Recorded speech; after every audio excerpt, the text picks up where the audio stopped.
Мынау сол үшінші жанасы. Енді көп мыналарды оқыған болсаңыздар, білесіздер, Фаусттан ол жерде эпиграф бар. Бұл эпиграф мінекей бұл жерге бірақ қонған. Мына Тазадайда, Қаралайында да жоқ. Мына жерде ғана қонған. Мына машинкаға басылғаннан кейін ғана түскен Гетенің Фаустынан. Осындай, бұның ішінде де бұл не үшін сақталып отыр? Бұл мәселе қайда ішінде түзетулер болады. Бірлі жарым, мынандай сөздер. Бірлі жарым түзетулер болады. Өз басам? Машинка өзі басады.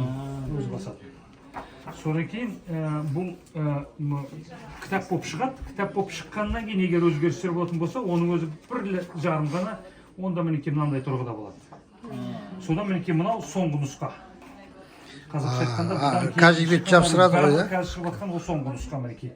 Мынау екінші басылым «Бір атаның балалары» деген жинақтың ішінде 1980 жылы таңдамалы соңғы редакциясы. Мынау соңғы редакциясы. Сонда біз мына 4 дана арқылы соңғы нұсқасы қалай болатын осы қағаз арқылы біліп салғастырып отыруымызға болады. Да, 4 рет. Ол жасаған нәрсені 4 рет жасап тұр ғой. Иә, өйткені енді сүзгіден өткізіп 4 рет сүзіліп тұр ғой. сол